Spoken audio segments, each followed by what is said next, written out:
Ladies and gentlemen, good morning. So welcome to the second day of the high-level conference.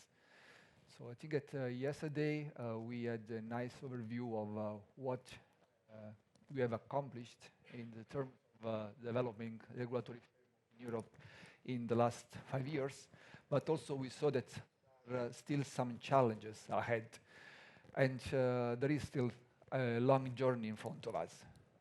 We also learned yesterday from the last panel that there is an appreciation that at least there is a regulation, but there are some area of improvement that we need to take into consideration.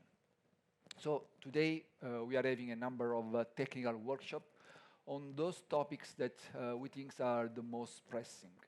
And today, this morning, we are starting with the first one, that is how to operate in areas where use space will not be deployed.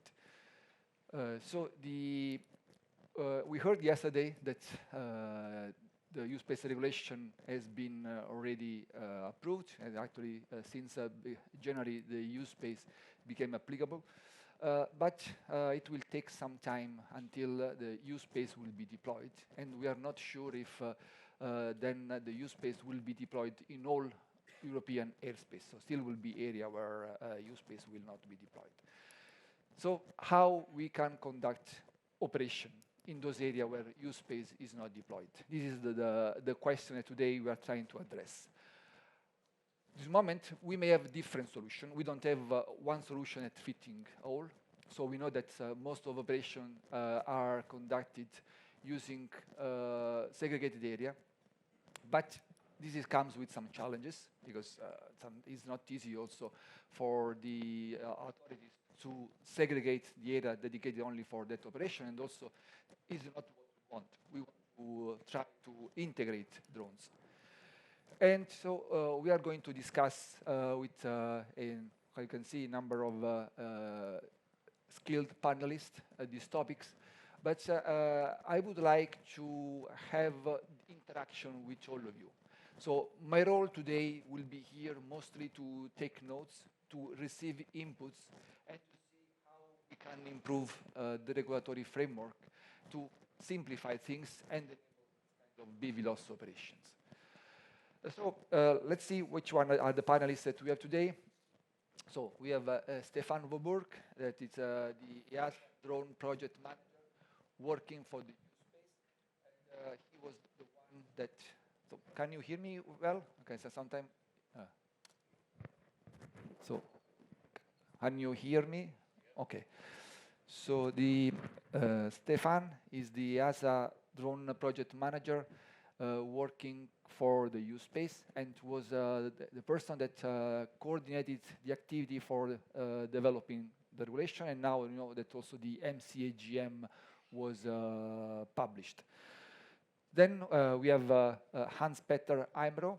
He's the drone inspector at the Norwegian Civil Aviation Authority since 3 years. And he's focusing on oversight and approval of drone operation. Then we have Didier Degaster. He is an enthusiastic tech startup enabler, and he joined Sky Drones in 2021 in the management team, and is one of the authors of the Sky Drones BVLOS enablement framework that is paving the way toward the use space. Then we have Sabrina John, is the CEO of GLVI, that I will not pronounce because my German is not very good, but is the German Society for Aviation Informatics. And she is a member of the executive board of the German Drone Association, UAVDAC. And so then we have Bosco Rafailovic, that is the policy and standard manager for the Swiss U-Space UTM at Skyguide, and is responsible for the U-Space UTM regulatory policies and standards, and as well as the USSP and NSP certification requirement related to the U-Space development in Switzerland. And we have then, last but not least, Michele Donofrio, that is the head of drone operation and the UAS BVLOS pilot of TechnoSky, an ENAV group company, and is leading projects regarding the use of drone for NAVAIDS inspections at the airport areas, mainly for the near-ground ILS maintenance and CNS infrastructure inspections. So you can see that the panel is very well assorted, sort of. I think that we'll have a lot of discussion, but please then use Slido to provide questions, and we will try to answer and have a debate together to see together how we can find some solutions. So let's start with Stefan. Stefan, so he's working on the USpace. So the USpace, we know that is an airspace where some service are provided. But the question is, are those services only available in the area where USpace will be deployed? Is it possible to use those services also somewhere else?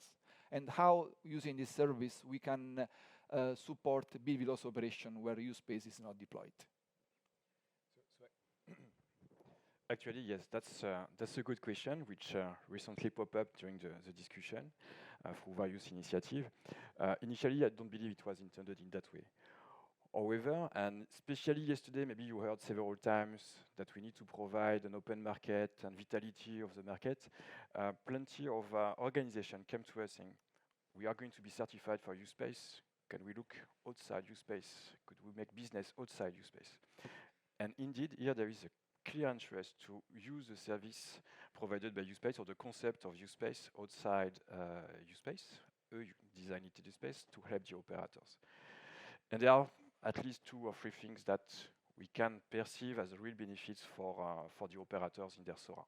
First is to use the principles of USpace, like the dynamic airspace reconfiguration, the principles, as a strategic mitigation, consisting of procedures and operational restriction as per the regulation to reduce the air risk class.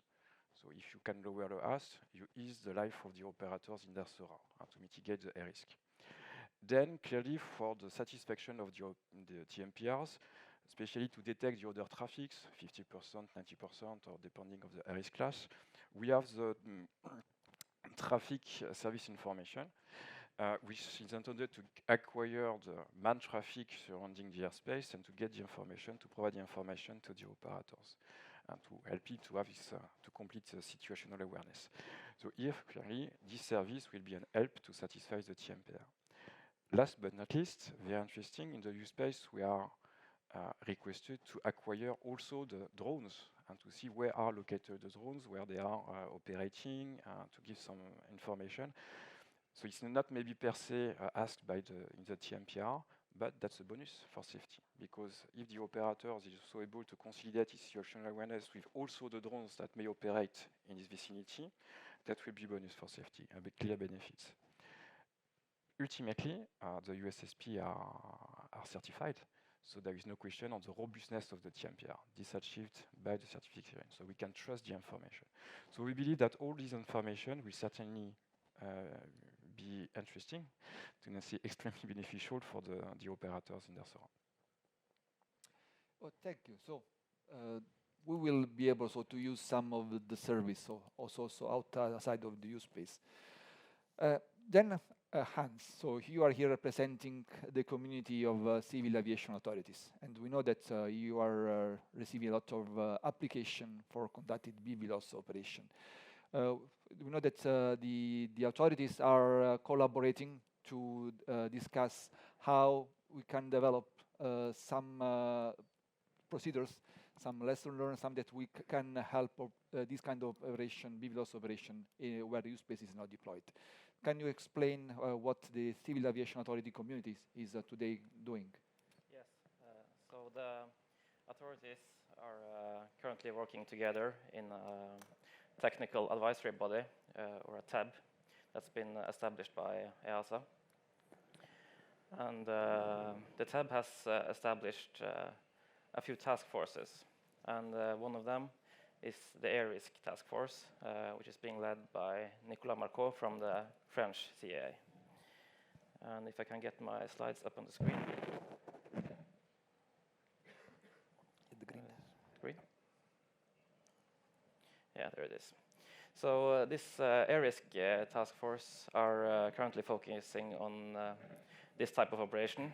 It's BVLOS below 120 meters in sparsely populated areas and in uncontrolled airspace. So in SORA terms, that's air risk class B and sail 2. So it's in the low risk level of the specific category. And air risk class B, well, you have the air risk class from A to D, and ARCA is there's absolutely no man traffic in the area of operation. And for ARCB, there usually no man traffic where you will operate, but there might show something up in the airspace now and then. And when the operators go through the SORA for this, for the air risk, and see, okay, I have ARCB, what are the requirements? And it says you need to show a relative risk ratio of less than 0.66, or you need to detect at least 50% of the manned aircraft in the volume. And good luck with that. It's no more explanation of how to do this. So the task force will work on this and provide a more practical method and guidance and requirements for the operators to make their life easier. So how to do the airspace assessment, how you can alert other airspace users, how do you do the detection, and operational procedures, what the operator should do before the operation and during the operation, what kind of procedures should be in place. And yeah, personally, I believe the detection part will be a key role here. And that's why I'm really excited to see the work that EASA has done on the ADS Lite, ADS-L. So I think it will be key to have more manned aviation to be electronically conspicuous in order to integrate US operations in uncontrolled airspace. So having standardized electronic conspicuity, that's also affordable and lighter. So you can just have the paraglider pilot can use his cell phone to be conspicuous for the drone operator. I think this will be key going forward. And I know there will be an ADSL workshop later today, so I'm really looking forward to that. Okay, so thank you. So we can see that the community is really working together. So all the aviation authority are collaborating to find a solution that could be harmonized. So this is, I think, it is very good news.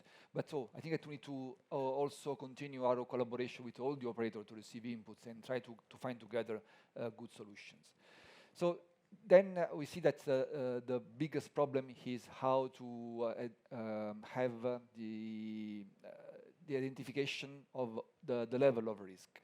So what is the probability of encounter another aircraft? And here the air navigation service provider have been those that so far have been work on allowing safe operation in manned aviation, managing all the traffic. So the ANSP are those that maybe are more in the position to identify where this information on what is the level of encounter in the different airspace can be found. And this is one of the main elements in SORA that is used to assess the air risk. And maybe here is also where there is the biggest challenge that the operator have. So I would like to ask to Bosco, so from the NSP perspective. So how do you think that operator can find this information on the traffic density? Morning, Atalis. Thank you very much. I tend to read two questions out of that one, which is because ultimately the operator will use the data if there are any for the purpose of obtaining an approval from the ANSP, given that the operation is to take place within controlled airspace, and therefore from that perspective, actually really two questions, which is how does an operator obtain approval from an ANSP, and then how many operators obtain approval from an ANSP, which is a completely different question, right?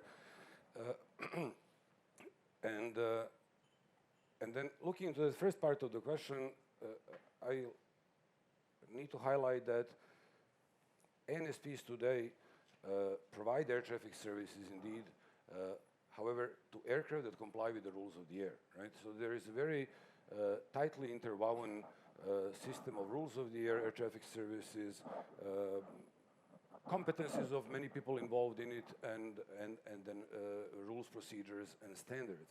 And then outside of that framework are all sorts of airborne hazards against which the air traffic that is provided with air traffic services provided is protected. And these could be volcanic ash, fireworks, artillery firing, wild bird migration.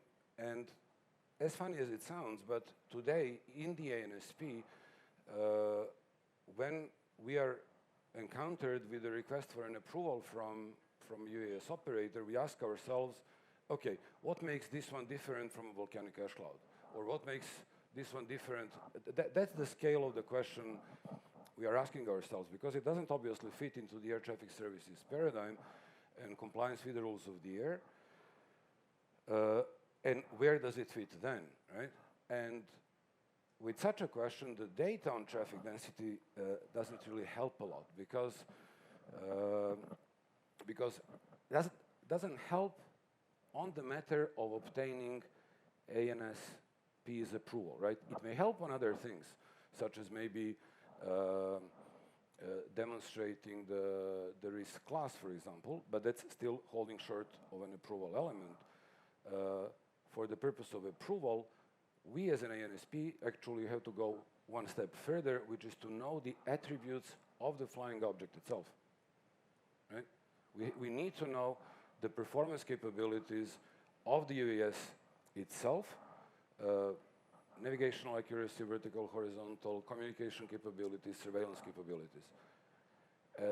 And only with knowing these elements, we could actually determine whether such a vehicle could be integrated in the traffic or should be approved on a basis simply of airspace allocation, just as well as any other firework. And no wonder that majority, or I believe exclusively, UAS operations in controlled airspace are today approved on a basis of the airspace allocation. And that this brings us to that other question, which I believe we'll then look into throughout the discussion. Okay. Yeah, so thank you. So you still see that there are some challenge to be solved. But let's see from an operator perspective.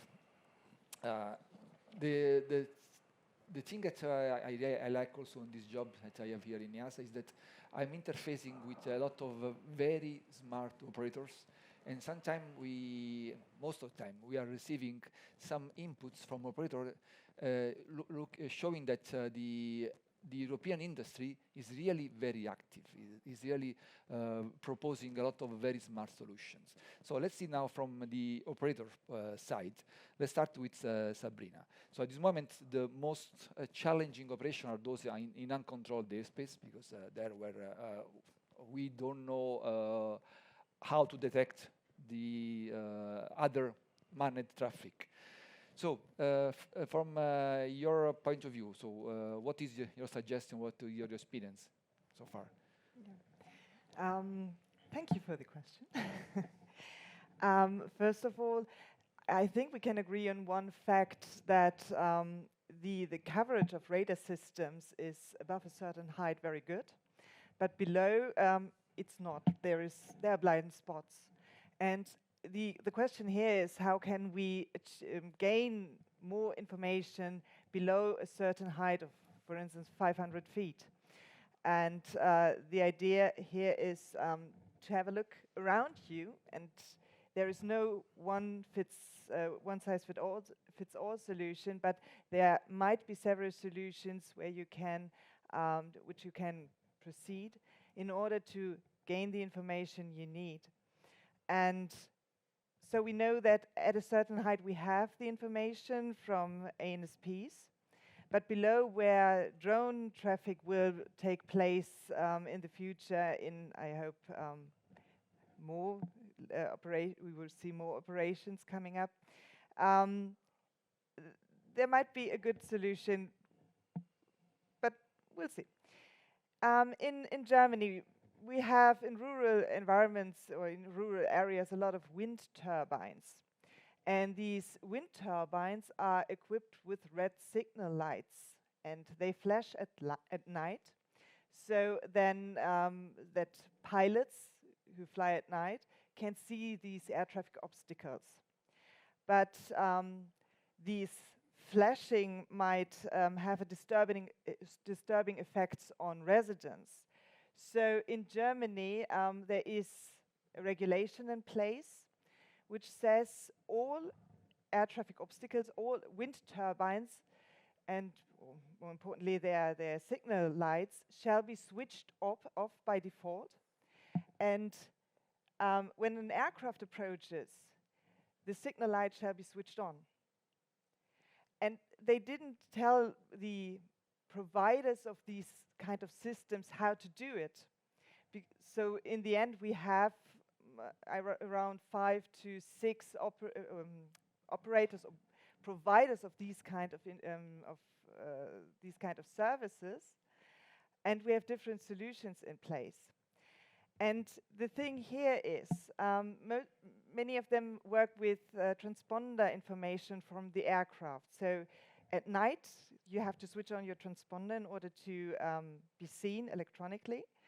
And what these providers or these systems on the antennas, on the wind turbines do, they receive the transponder information. And now these providers of the antennas have all this information, and they came to talk to UAS operators if they need this kind of information, and they said yes. So in Germany, we're very lucky that already UAS operators can work with traffic information in rural environments so that they are informed when an aircraft or a helicopter is approaching that they have to do something, which makes their operation safer and makes them sleep better at night. So this is a very good way to tackle this. This is not a solution maybe for everyone, because we have this regulation, we already have these kind of infrastructure. But if you're willing to proceed in this direction, there's also good news, because you don't have to invest in costly radar systems, but what these antennas, these systems have, they are small and they are relatively cheap compared to those bigger systems we know from ATC. And from my point of view, this is a very good idea to move forward in this direction, so that we can provide services in a with reasonable costs. And this should be the aim in the future for traffic or UAS operators, to receive these services, but not to pay too much, so that are not suffocated by too many costs. Yeah, this is very encouraging. So there is, at least in Germany, one possible solution to have the data on how many manned operations are in rural area. As you can see, so there are some solutions that if we share also between member states, maybe then we can little by little grow and find a way to conduct BVLOS operations.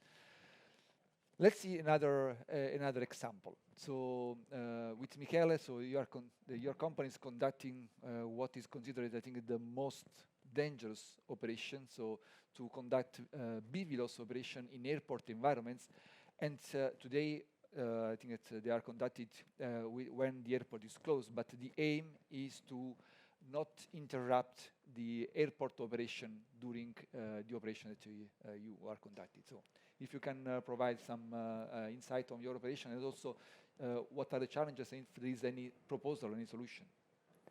Thank you, Natalia, for the question. I just want to spend a few words about our experience in the airport environment.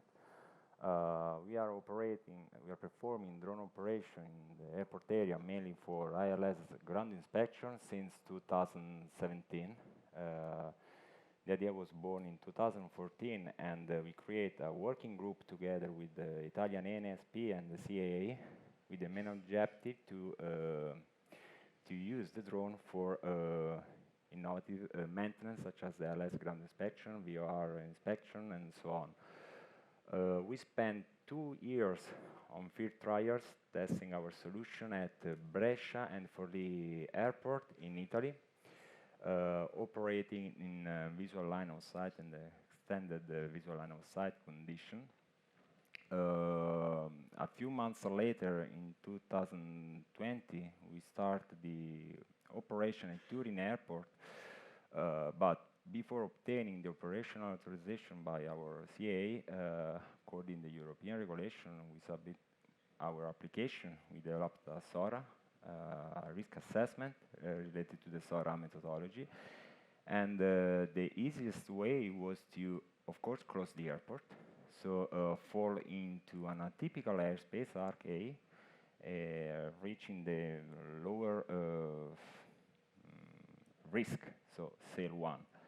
And the pre-flight condition to operate inside the airport environment was mainly to have a very strong coordination between the air traffic controllers and the drone operators,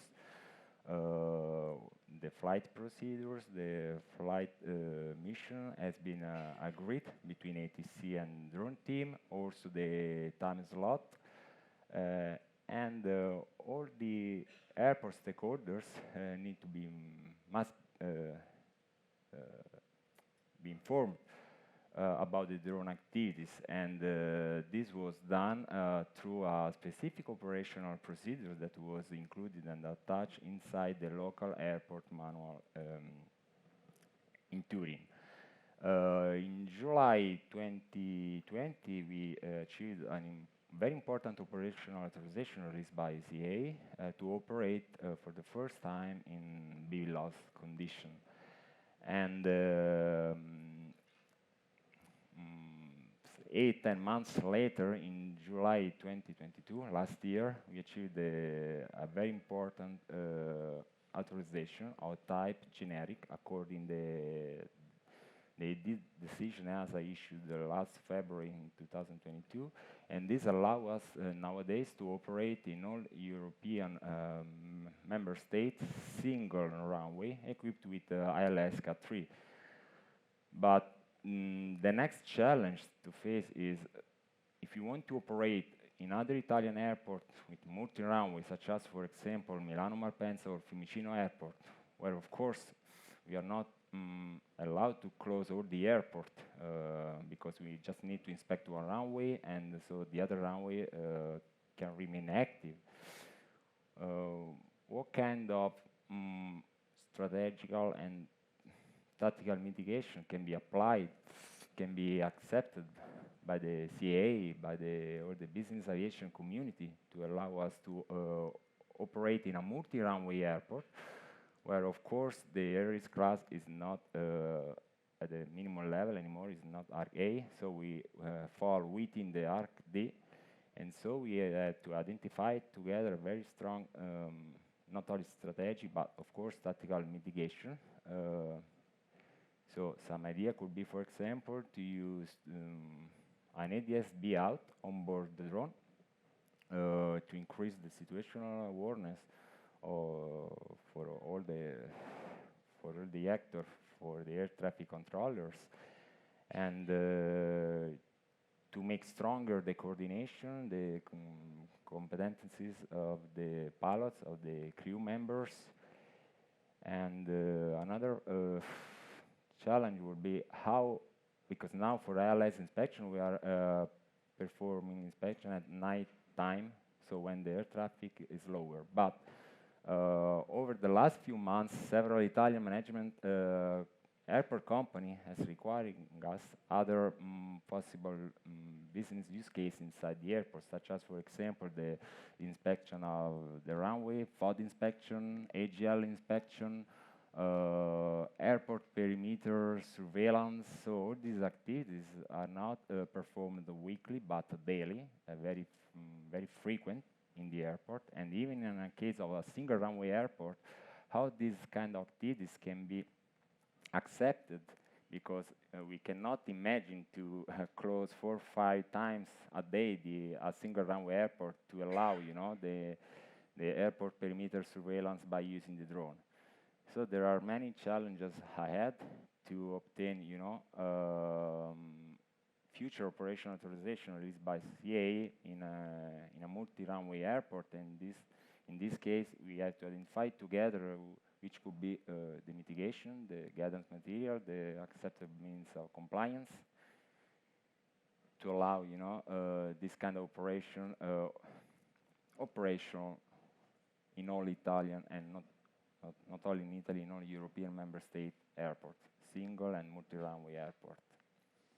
Yeah, thank you. So this will be the challenge of also the next months to how to enable this kind of operation. However, here I see that when we talk about controlled airspace, there is room for finding some mitigation, levying on the air traffic control that may avoid that manned aircraft will operate in the area where the drone is operating at that time. So if we talk about an airport with multiple runway and one of the runway is under inspection, so the air traffic control may doing a sort of segregation of the airspace over the closed runway, and this maybe can be as a mitigation for conducting this kind of operation. But let's see now. Bosco, yeah, please. You want to? You gave Natalia a very good line for a point that I also wanted to make there, because with mentioning that on a multi-runway airport or with complex ground layout and so on, it will be possible for the air traffic control to actually close only parts of these surfaces while operation continue on these other surfaces. And that gap there, how to fill in, which is to determine which part of the airport surfaces or airspace for that matter would be affected by an operational drone, is a major challenge from the ANSP perspective, right? So once this is determined, it's very easy to work out the operational procedure, right? How to manage reduced airspace volumes, reduced ground surfaces, and so on. How to determine which volumes are to be reserved is the key question from the ANSP perspective. Okay. This is also a good input, because we are working in EASA to develop a predefined risk assessment for operation in airport environment. Yeah, and this activity, we have also the big involvement from Eurocontrol and also from some ANSP. So yeah, it's more than 1 year actually we are working on this PDRA, exactly because there are so many challenges, and it's not only an interface, the standard interface between the operator and the aviation authority, but also with the ANSP, the air traffic service provider. So this will also be big input that we will include in our discussion for the predefined risk assessment. Hopefully, by this year, we may have the first draft of this document to be shared for consultation among all the users. Didier, so you are conducting some experimentation in cities, also you did in Antwerp port. So what is your experience that so far has been gained? Well, you're saying experimentation. Yes, we have done a lot of experimentation, but to answer the most important question, can we operate complex BVLOS drone operations outside of USpace? Yes, we can. We actually got a daily operation running in the port of Antwerp, BVLOS in a very complex airspace. So do we need USpace? to manage the safety of such a flight, no. I think that USpace will be the conclusion of how we've managed the safety of these flights so far. And lots of talk has been going about of traffic information and detecting each other. Of course, I love the system that you're putting up in Germany, but if the use of transponders aren't mandatory, then you can only use that at night. And I don't know how many drone operators want to operate at night, because there you have the full conspicuity of aircraft. It is a possibility, and I think we should use these possibilities. But the most important thing, and that was the finding that we had in the port of Antwerp, if you want to mitigate air risk, traffic information does not reduce the arc level. If you want to reduce the arc level, you have to strategically mitigate. And what is strategic mitigation is exchanging flight information. I want to fly in the port of Antwerp, and you want to fly in the port of Antwerp. Let's agree not to fly at exactly the same place at exactly the same time. That is, in the SORA methodology, the way to reduce the arc level. And then I wish traffic information would allow to reduce the arc level, because we sell traffic information, but that won't help you get your SORA approved. So I think there's a very important distinction to be made of what makes it safe, and that's agreeing on not to fly in the same bit of airspace at the same time between a helicopter, a drone, or manned aviation, what you might want. And we're not ready for that yet. We use a ATM system, we have a UTM system, we have special activities being monitored, fireworks, helicopters, and whatever you may have at low level. But if we don't integrate these systems into a full 4D situational awareness picture, then it's a risk of flying.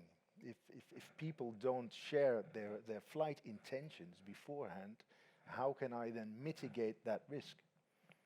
And putting your drone up or operating, I don't know many NSPs who would be happy to share the use of their airports with drones today and have them fly between the incoming aircraft every 5 minutes. I think you need a very, very reliable drone to do that.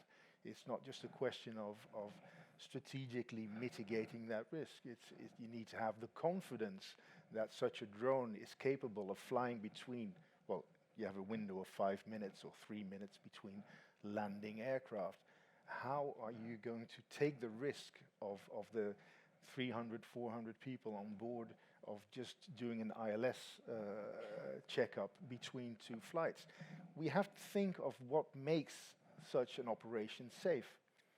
And we also have to take into account what does it cost to close the airport or a runway. And if you have a single runway setup, then there's no diverting the traffic to another runway. But this question is very complex.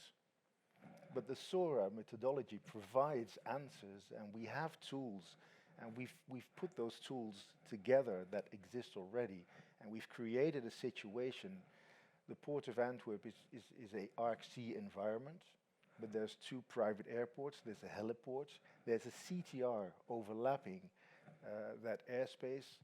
I would love to show you the map, but it's the most complex airspace that we have in Belgium. And we've succeeded in doing the full risk assessment, and we've succeeded in getting this approved as a safe operation. So it is possible, and we don't have to be afraid to try and do this. So when you talk about the strategy mitigation using flight plan, so still at the end, we need to have some entity that is collecting this information and is sharing this information. So if this will be provided by the USpace, where USpace is not when we deployed, but then in the port of Antwerp, I guess what was the ATC that was collecting this information? And no, it's the port authorities. They're I think the most ambitious port authorities that I know. They had the will to operate drones to help their own port authorities, but they are also the geozone manager. and they've invested in a ground detection system so that the conspicuity of drones can be assured. They've invested in a UTM system, a high-level UTM system that can strategically deconflict operations. If I want to plan my BVLOS flight in the port of Antwerp, and there's already an operation planned in that place, it will be refused. So I don't even have to think, and the geozone manager doesn't have to evaluate 30 flight plans. This is all automatically deconflicted. And then if I get approval, that means it's safe to fly. Of course, if everyone abides by the rules, because we've had surprises of taking off in an operation that was completely safe. We were the only ones using that airspace, and then all of a sudden there's a helicopter. So that does happen. People don't always abide by the rules or forget to announce their arrival. So it's the combination of having the strategic mitigations to make sure that we've thought of everything to make it as safe as possible, and then having the tactical mitigation of the traffic information service on top as the assurance level that we need to have for the residual risk. Surprise, surprise, there's another helicopter. That does happen in everyday life, and we've seen it more than once. So we can consider that the port of Antwerp was a sort of prototype of USpace, because there was some kind of services that were provided. Yes. Yeah. So this means that I don't know if we may identify areas, talking about where USpace will not be deployed, where only maybe some kind of service like this one maybe still be deployed. If it will be, if we can consider a different level of USpace, I don't know if this can be one solution. So we see that there are a lot of questions, and this is what I was expecting. And really, I would like to interact with you and try to discuss the question that you posed. So the first question, the one so far most voted, is what USpace service will be required as a minimum outside the USpace airspace in relation to a SORA for BVLOS operation in uncontrolled airspace. Now, I don't think that we can say required, so we can say that maybe some USpace service may be offered and used by operators, so that if it's outside of USpace, the regulation will not require any USpace. But then, what kind of service may be used to support BVLOS operation in uncontrolled airspace? Who would like to answer this question? I like that question. Thank you very Go. much.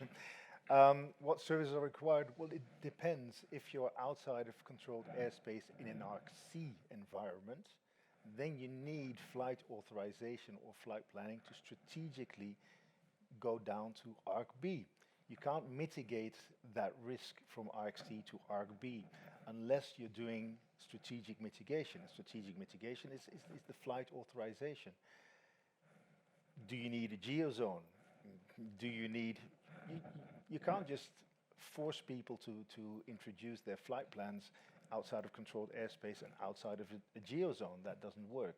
So you need at least a geozone, and you need a UTM system. Yeah, but we'll be able to develop this UTM system in all airspace. So I see that Bosco would like to intervene, and then... I would also like to pick up on that. I do agree with you that BVLOS without the conflict management function simply wouldn't work, right? So either you have the conflict management function placed entirely in the vehicle, in the operator themselves, but then this renders the question of approval entirely pointless, right? Or other way around, if the conflict management function itself is placed outside of the operator, then it goes hand in hand with the strategic deconfliction or tactical even, but still conflict being managed actively by some entity. What we're looking into in SkyGuide is that, and that's where I wanted to add into perspective the use of use-based services in controlled airspace, and I think required is a good term indeed, Natalia, not only advisable or desirable, but also required, and that's what we're looking into, is that because it's the area of the ANSP's responsibility, and specifically in Switzerland, the legal framework gives us authority to prescribe specific conditions. We are looking into typically enforcing the network ID, for which otherwise outside of the use space, there's no legal basis for that, the network ID, in order to make benefit of telemetry, and also to deploy the the conformance monitoring service itself, because it's also true to say that we have very little data about the drone operations in the first place. And therefore, our existing protections are, we believe, conservative. They might be an overkill just as well, right? And in order to shift the paradigm, to move from this conservative airspace allocation into recognizing drones as participants in air traffic in controlled airspace, we will have to go through these steps, and use space or use space like services deriving from use space concept but being deployed outside of the use space airspace will help there. Yeah, thank you. And so the network ID actually is a requirement that is mandatory for all drones in the open and specific category. So maybe this is something that may be also available outside of the use space. Stefano, you want to intervene? Yes, just to close the loop on that. So indeed, for instance, the network ID is required for the 947, and the use space provides this information to the operators. Perhaps how the sentence or the question was written, yes, the service will not be required. That's an help. So if there is a capacity for or the possibility for an operator to get the service and to use it for its own purpose, perfect. But I don't believe that we are going to modify the 947 to mandate some services outside use space. We have some duty ahead. The other one, which is very important, is again the traffic information. But indeed, there is a limitation for that. Anyway, for BVLOS, you need to see the other aircraft, and then, as said, outside control airspace, that will be a challenge to make sure that we are acquiring the amount of traffic that we need to have for TMPR. In control airspace, that will be okay. Outside, we need to find a solution. And to complete on what has been said, we can see different layers of sophistication, because if you don't have an airspace manager, you will not have a flight authorization, and you will not have the confliction, etc. So we may have variations between the ability of a state to deploy, or the industry to deploy certain services. Those two, to me, which are essential, it's traffic information and network ID, or network information service in use space. Yeah, thank you. So the next question is on the eco-speaquity that we heard that is one of the biggest challenge. So eco-speaquity is an important and efficient solution for flying BVLOS. What preventing us from making this compulsory for all manned airspace user in EU? Yeah, this is a quite interesting question. So, huh? yeah. So do we have representative of general aviation in the room? Because if we mandate all the manned aircraft, could be general aviation, could be gliders, could be paragliders, to be equipped, I tell you it's already a challenge for use space. So going for complete mandatory zone somehow in Europe, that will be kind of difficulty. But again, here there is a limitation either for the provision of service and then for safety. But I think it will be quite difficult to mandate everywhere in Europe for the aircraft to be visible.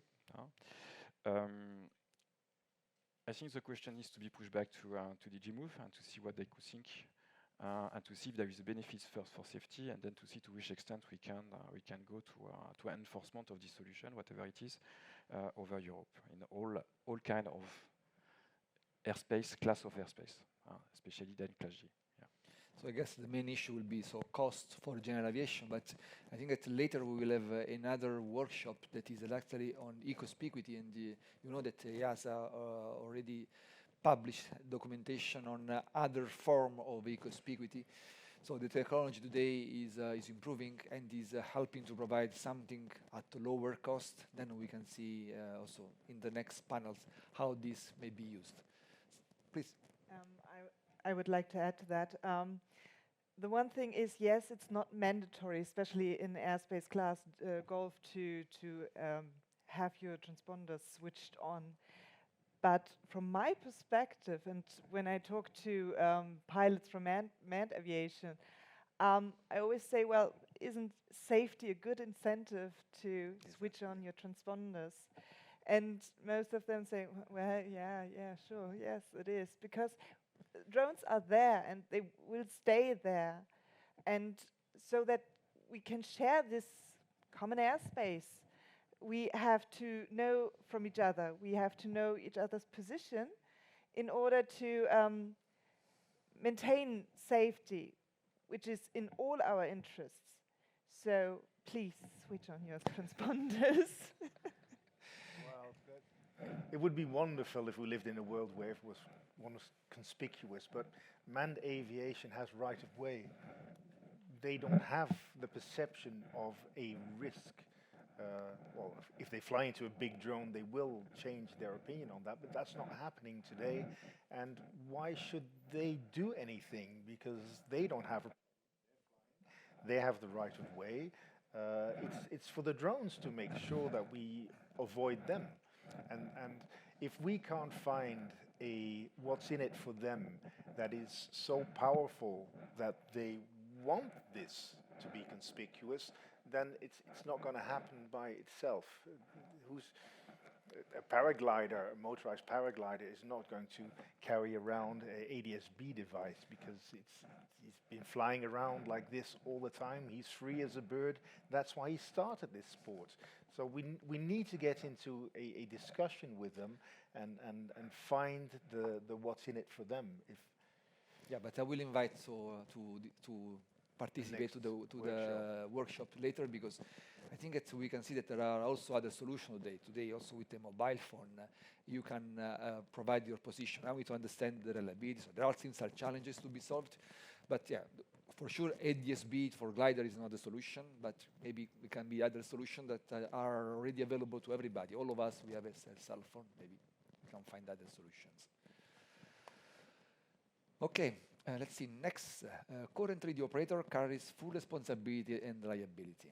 What will be the shared responsibility with the UAS, so US service provider, providing service outside the U-space airspace? Yeah, Nicolas is always providing very interesting questions, so thank you.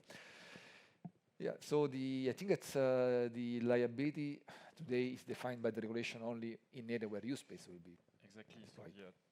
Today, the USSP are taking the responsibility per the regulation they are answering to, and they are certified to comply with the regulation, so inside U-space. So if we go for a kind of generalization of this concept, we may think to maybe update the regulation for outside U-space and then to clarify the responsibility that USSP are taking outside U-space as well.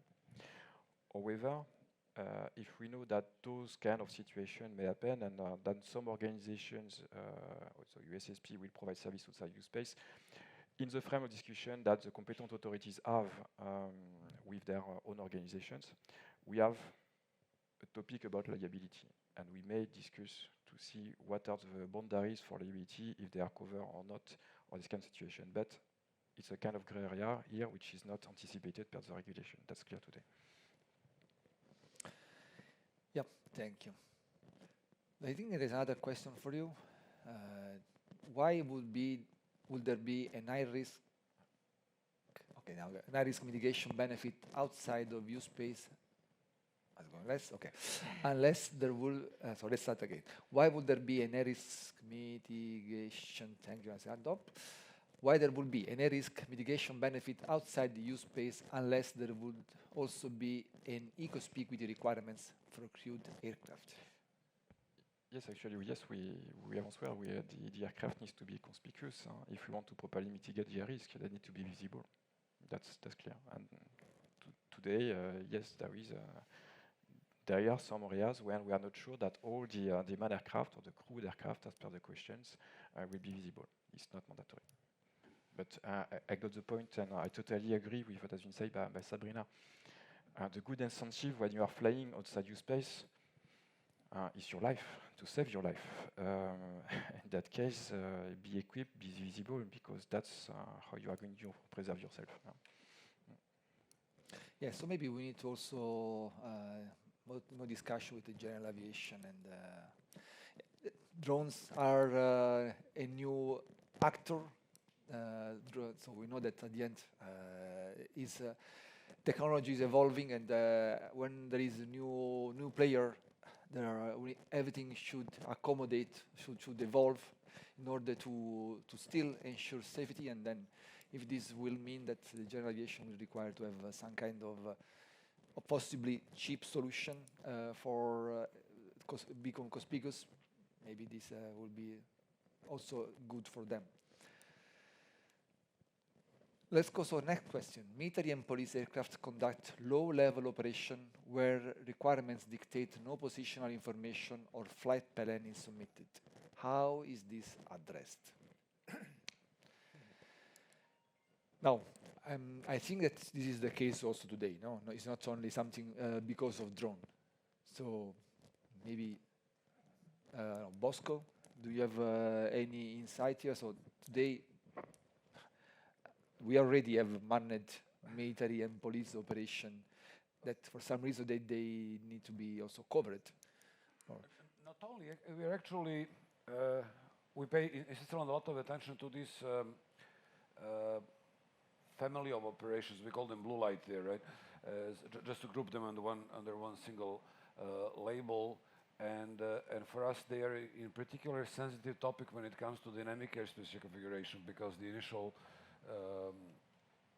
plan in Switzerland is to have the use space defined to overlap just as well as for a number of good reasons, to overlap with the CTR and to be contained within the controlled airspace. And then it raises the question of how then to manage these emergency first responders, security, operations, military, and so on, in a way that accepting that they are unpredictable and cannot absorb the delay. And what we observe there, that their conspicuity, however, mind you, in Switzerland, the transponder equipage requirements are very, very high. So all of these typically HAMS helicopters are equipped and transmitting, and the coverage, ATS surveillance coverage, importantly, within the CTR is good enough to capture that data with, I would say, quite some certainty down to the ground or down to very, very, very low levels.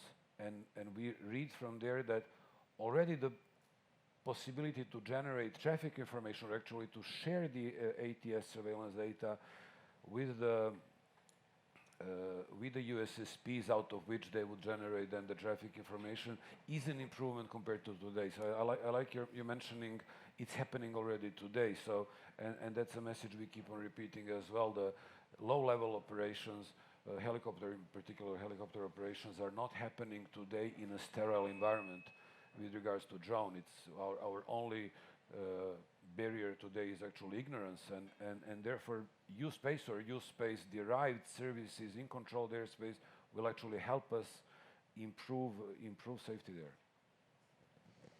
So we can say that the emergency operation, they normally have some kind of a conspicuity. So this for sure will help. Now military, I don't think it always will have conspicuity, but hopefully they do some low-level operation in area that are defined, maybe that are classified also as dangerous area where drone operator are aware that this may happen. Then we can find some special mitigation when they operate there.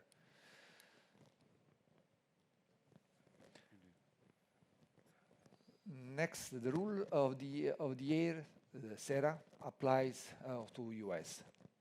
So the UAS to the specific category, I want to add. If the UAS cannot comply with SORA, a waiver is needed. But SERA does not give the competence to the aviation authority to waiver SERA. Yeah, this is, I think, this is something that also was highlighted yesterday in a couple of panels, that we still need to better identify which of the requirements of SERA should be applicable to the specific category, because especially for small drone, it will be difficult to comply with all of them. So maybe, today in the aviation authority, what is the approach that you are taking? It's been a challenge for us because the rules of the air, you have VFR and IFR, and what do drones fly when they fly BVLOS? Is it VFR or it's IFR? And it's neither, and it's a challenge.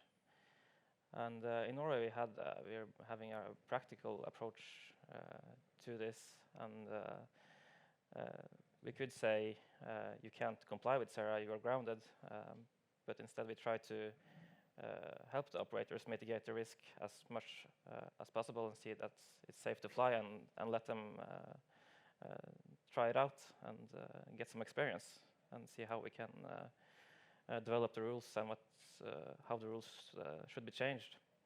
And I also think it's very interesting what they have, the suggestion they put forward to the FAA in the US, saying that if you remand the aircraft flying below 500 feet and you're not conspicuous, you must give way to unmanned aircraft.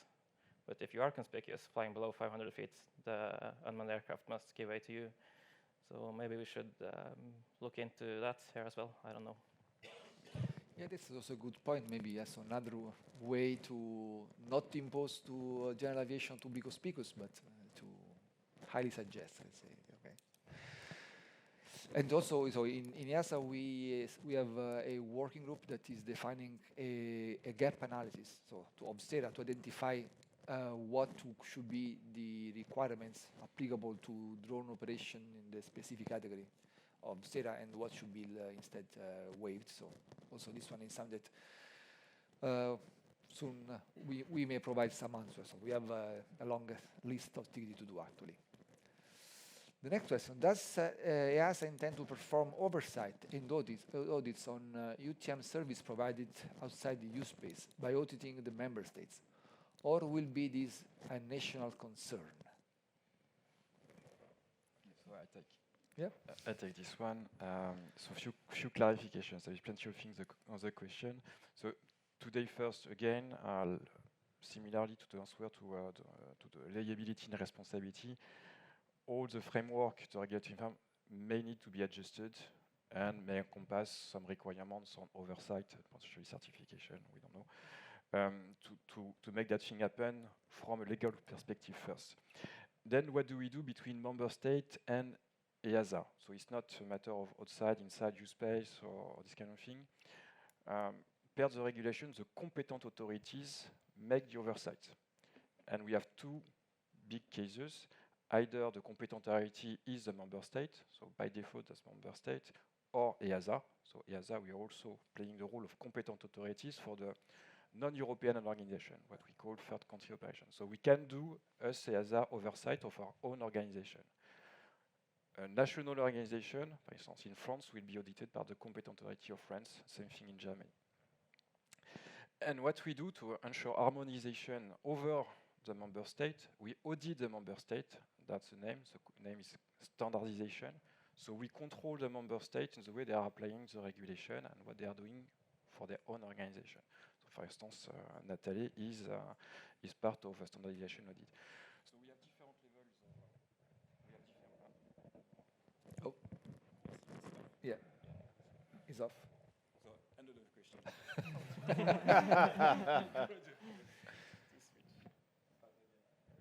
Okay. So let's move to the next question. Is network remote ID really a good solution for eco-ubiquity outside of U-space, considering the fact that there might be mobile 4G, 5G coverage on location? Now, we are in contact with telephony companies to discuss so how we can use the 4G, 5G for different purposes, not only for remote ID, also for command and control, for example. And one of the questions is actually the coverage. And I think that in a couple of weeks, we're having a meeting with them to discuss how this can be effective. But now, I think that we may have different possible solutions. And I think that this question will be addressed to the panel of the ecospicuity. As to my colleague here, Vladimir, maybe I think that we can add this question for the next panel.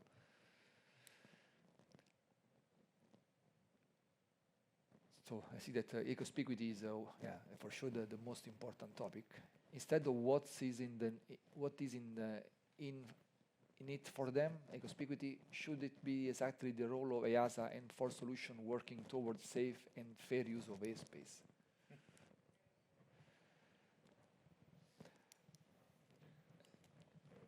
I don't know, so. Does it work? Yes. Yeah. So yes, that's our role to enforce solutions working towards safe and fair use of airspace. So I do a bit of digression. That's the goal of USpace. We want to ensure a fair usage and safe usage of the airspace. So indeed, but we cannot over-regulate neither. We cannot enforce a solution because it's technically available, etc. So we have different constraints, and what we need to look at, and has been in for the various discussion, it's the safety benefits of the solution.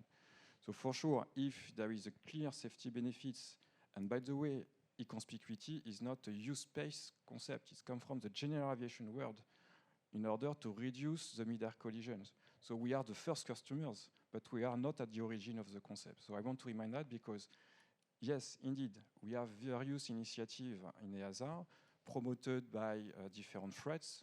And clearly here, general aviation has been the trigger, has been the thread, has supported the development of solution. We are only the user again. So if at some point there is a clear safety benefits, if the solution are affordable, they are not that burdensome, etc., maybe, again, could be enforced. But we are making a very pragmatic approach, step by steps, and we are measuring, and in our world, it's what we call impact assessment. We are measuring the benefits versus the burden and the cost. So it's easy to say today, yes, we have a solution, go for it. We have other requirements, we have different stakeholders, we have different perspectives, we have the regulatory framework to be adjusted. So certainly, from a conceptual perspective, that will be really a benefit. It's not that easy to enforce.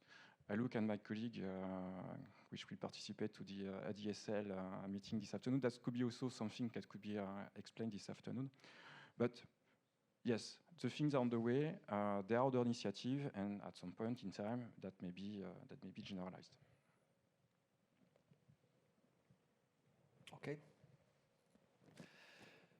Next question. Who, in your opinion, should be responsible for maintaining and distributing of fundamental data like DTM, DSM, population density, etc., for all connected use service provider?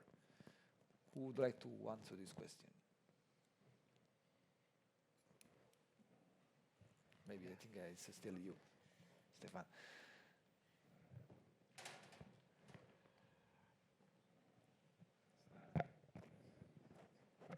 Maybe I can answer the question from a use-based service provider perspective. Maintaining and distributing the fundamental data for safety evaluations, well, you first need to see what information is available. And a use-based service provider will be certified in all its roles. And then a CISP will be certified in their role. I think that's how you manage the quality of the data and where it comes from. It probably comes from where it's available. Yes. Does it work now? Still not? Yes, it works. Yes. Yes. Good. Thank you. So yes, there is a number of information which will be provided to the USSPs by what we call the SIS Common Information Service. So today we don't have a generalization of the SIS.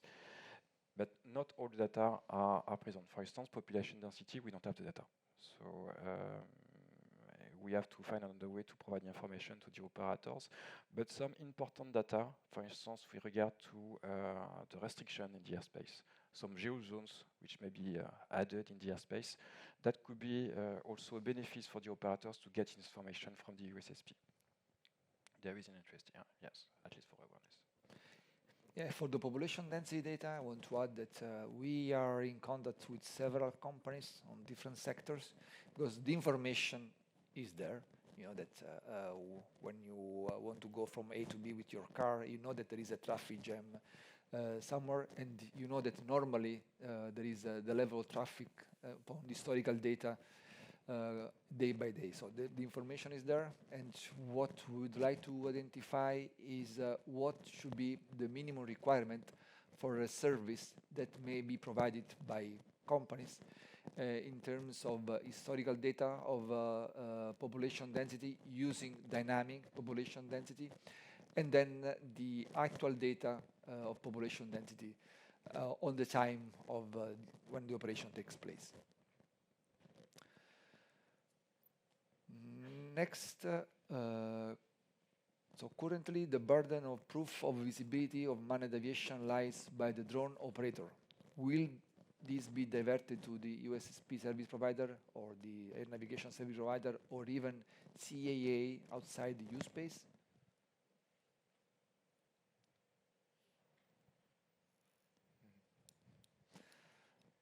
I think that is quite. So we are actually circling around the same questions.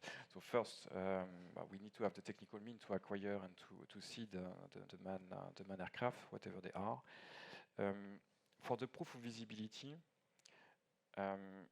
we are also here hinting the field of responsibility. We need to make sure that the service is properly provided and is safe. So is an organization able to provide, to acquire the data and to safely provide in a good manner with a good level of ability and integrity to the operators? That's something we are going to look at during the USpace certification, the USSP certification in the frame of USpace. So the proof of visibility is where the USSP will take a responsibility in safety in kind of framework.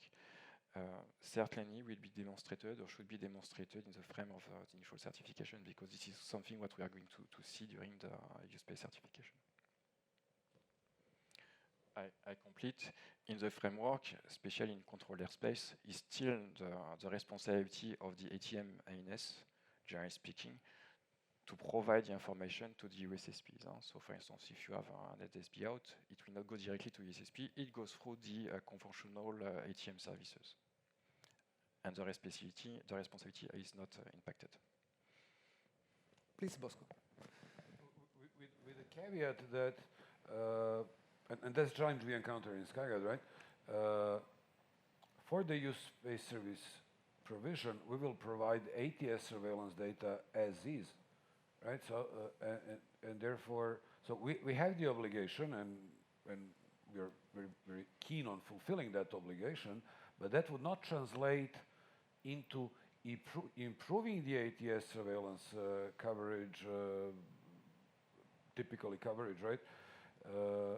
In order to fulfill the need of the USSPs. It will be as is, right? So what and ATS surveillance system is built, as we like to say, as an inverted wedding cake, right?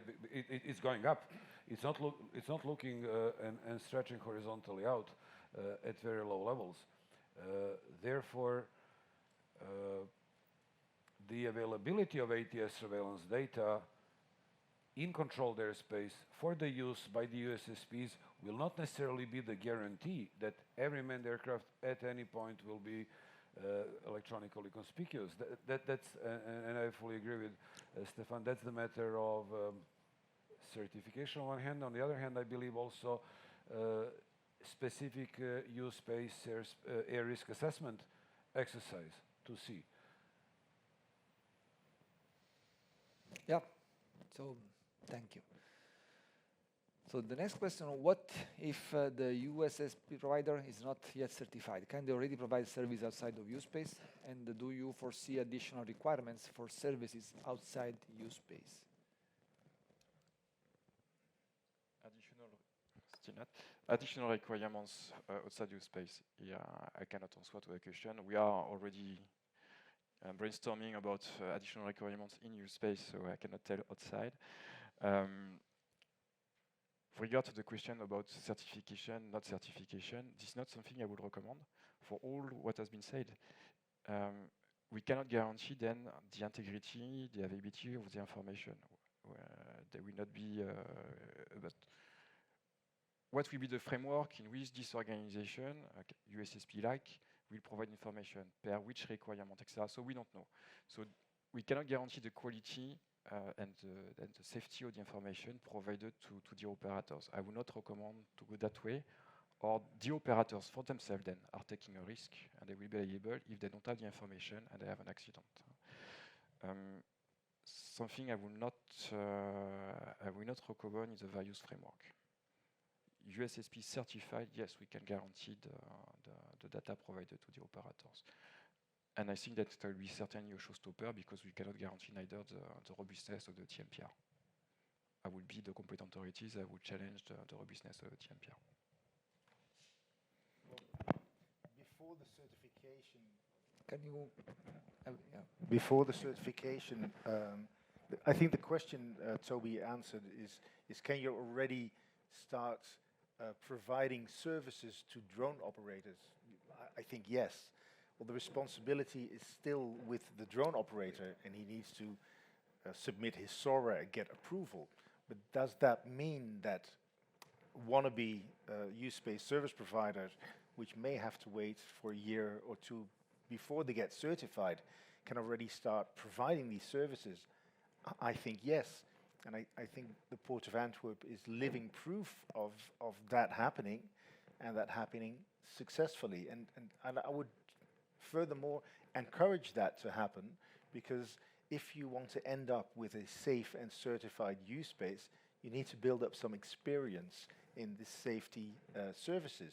And why not start today by providing these services? And that doesn't take away the responsibility as it is today, that the drone operator will need to submit a SORA, get approval from its competent authorities. But that doesn't mean that we have to wait till we're certified. I hope not, because otherwise I don't know what I'll be doing for the next 2 years, but we'll be out of business. Yeah, so we may have some service that will be still available, even if then responsibility is still on the operator, but will be already some that will increase safety. Bosco? I wanted to add the line of thought there as well. I fully agree with you that there is added benefit in every service that is stemming from your space framework, without a doubt. However, I would also like to flag caution, because so typically we have already situation in Europe in multiple instances that typically geo-awareness data are being provided for the entire country. It's still mainly state-based, and that's typically what also SkyGuide does for Switzerland, right? However, we are doing that on our aeronautical information management mandate, right? So, or we have been doing that up to the applicability of the regulations 945, 947 in Switzerland, and then adding on top of it the geo zone data. But many of the pieces of data, pieces of information that we've been providing to the drone operators were derived from our aeronautical information management mandate, which in itself is a certified service, and in it there is guarantee about the quality of data and prevention of hazard being introduced by errors somewhere in that data chain.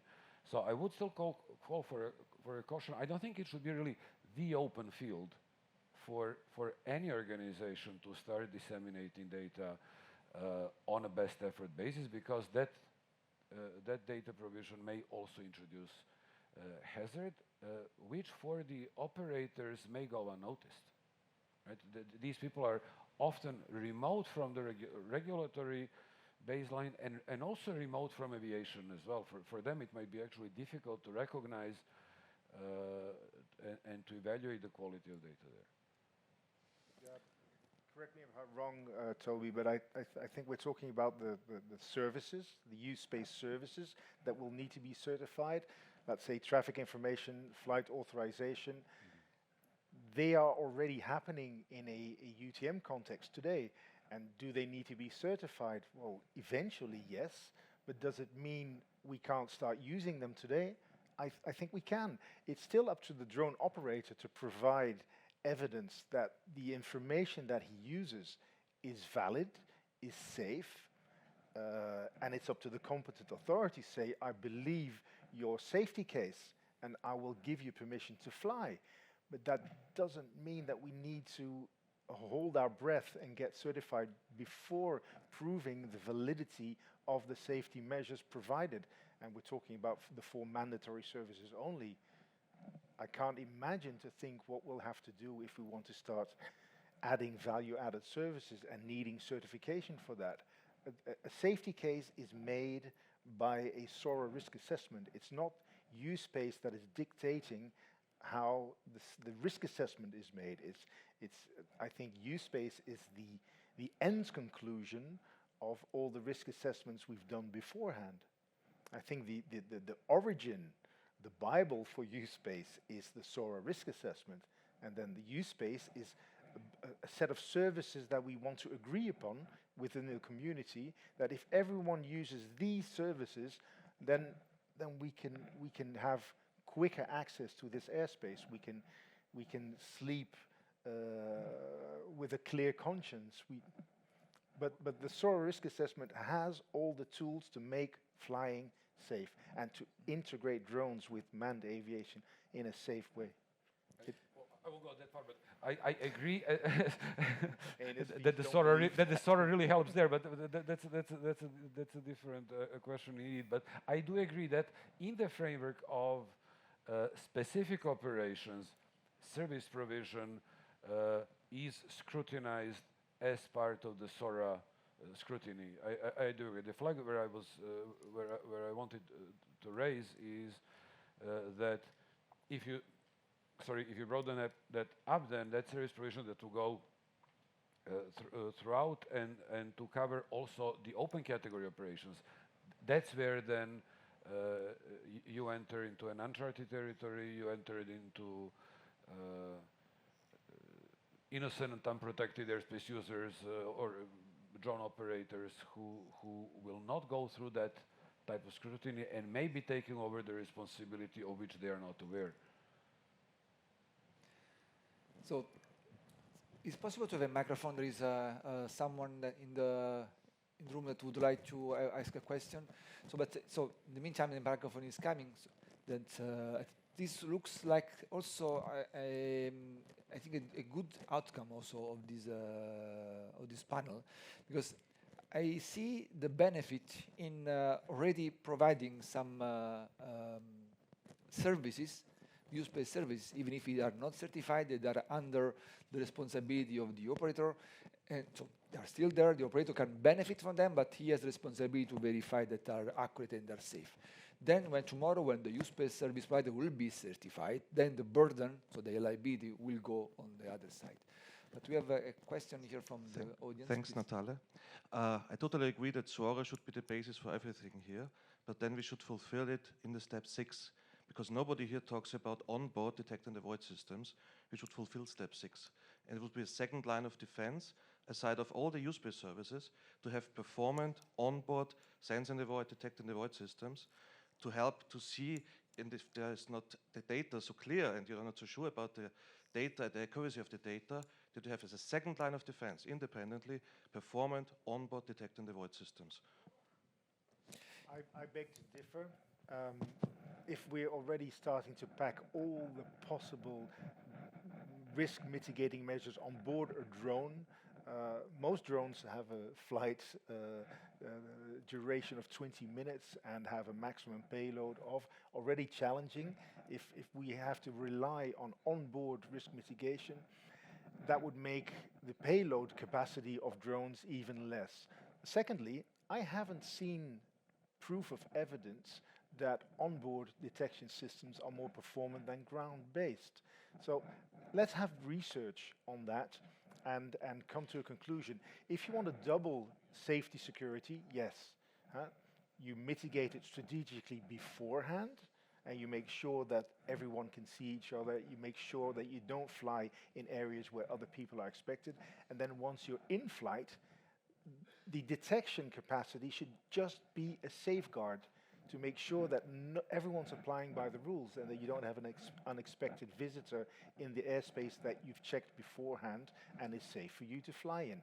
But if we start packing up margins on margins and extra, we'll be flying 300 kilo drones with a capacity payload of 5 grams. I don't think we want to go there just yet.